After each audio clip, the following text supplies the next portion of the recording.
Ce podcast est une production de Scope 4 Consulting, partenaire de la transition écologique des entreprises et collectivités. Bienvenue sur Vert Horizon, le podcast de la transition écologique. Je suis Myriam Bocam.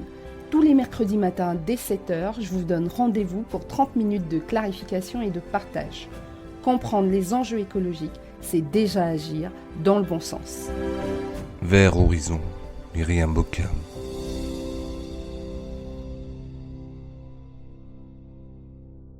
Bonjour et bienvenue dans ce nouvel épisode de Vert Horizon. Aujourd'hui, nous poursuivons sur le sujet de l'agriculture. Dans notre précédent épisode, nous avons parlé de la production alimentaire et de la fonction nourricière fondamentale de l'agriculture dans le monde. J'ai partagé avec vous les réflexions sur l'articulation possible entre une production alimentaire à la fois suffisante et qui préserve la biodiversité et le climat.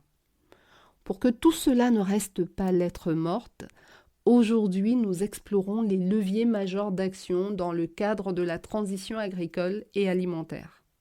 Cette transition pose par ailleurs des questions économiques et sociales cruciales.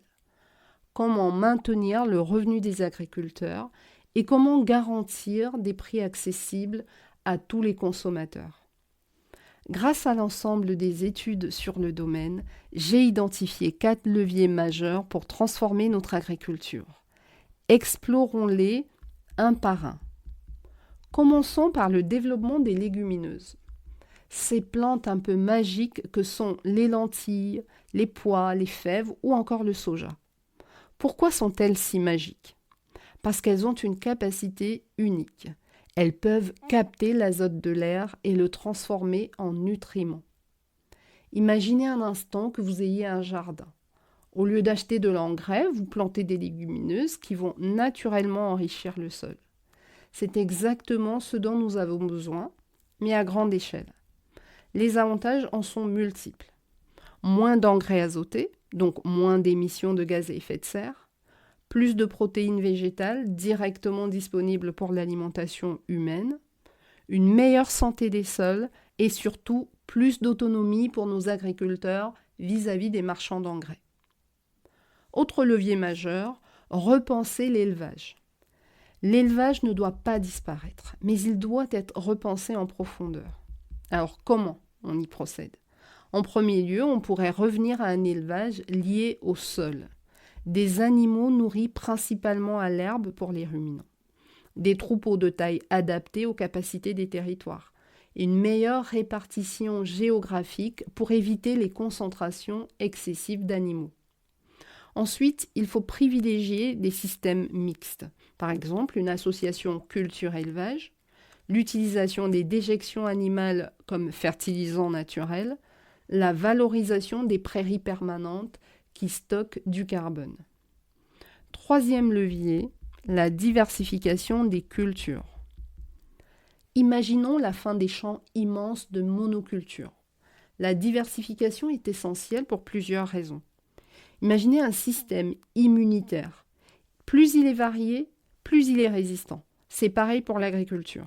La diversification permet une meilleure résistance aux maladies et aux parasites, une moindre dépendance aux pesticides, une répartition des risques pour les agriculteurs. Enfin, elle permet une meilleure adaptation au changement climatique. Concrètement, cela signifie qu'il faudrait allonger les rotations des cultures, introduire des cultures intermédiaires, mélanger différentes espèces sur une même parcelle et réintroduire des variétés anciennes plus résistantes. Enfin, parlons d'un autre levier qu'on a identifié, la restauration de la biodiversité. La biodiversité n'est pas un luxe, c'est une nécessité, surtout quand on parle d'agriculture. Alors, voici comment on pourrait la restaurer. D'abord, on pourrait recréer des infrastructures écologiques comme replanter des haies qui servent d'abri aux auxiliaires de culture, restaurer les zones humides qui régulent le cycle de l'eau, maintenir des bandes enherbées qui limitent l'érosion et développer l'agroforesterie qui combine arbres et cultures. Ensuite, la restauration de la biodiversité passe par des pratiques repensées. réduire drastiquement l'usage des pesticides, favoriser les prédateurs naturels des ravageurs, préserver les pollinisateurs et maintenir des zones de refuge pour la faune sauvage.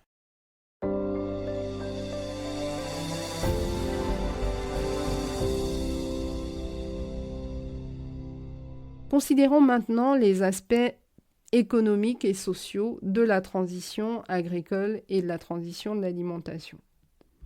Cette transformation soulève évidemment des questions économiques et sociales importantes.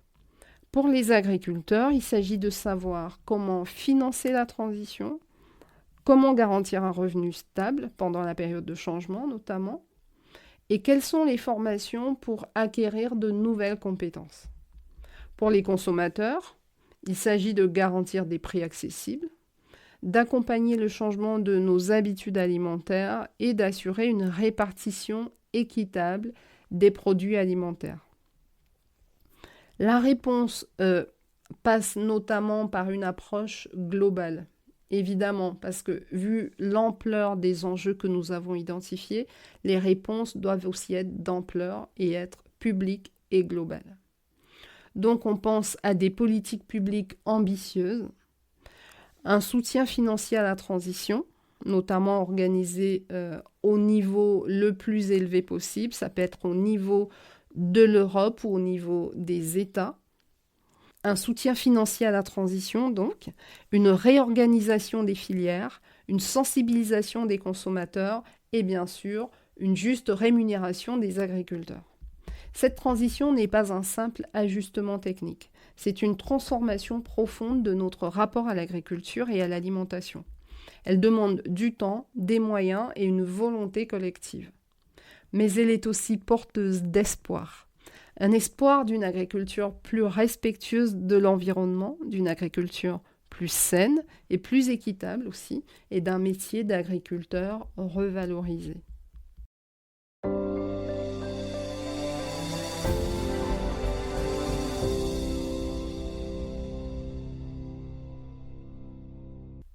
Pour conclure cet épisode, je ne veux pas vous laisser avec seulement des constats, mais vous donner des moyens d'agir aussi à votre niveau, même si vous n'êtes pas agriculteur. Car oui, chacun d'entre nous peut contribuer à cette transformation nécessaire de notre système alimentaire. Voici 4 actions concrètes que vous pouvez mettre en place au plus près de vous. Le lundi légumineuse. Choisissez un jour par semaine, appelons-le le lundi légumineuse, où vous remplacez la viande par des lentilles, des pois chiches ou des haricots. C'est simple, économique et délicieux. Pour vous lancer, commencez par un plat que vous connaissez déjà, comme un chili sin carne ou une salade de lentilles. Une fois par semaine, c'est 52 repas par an qui font une vraie différence.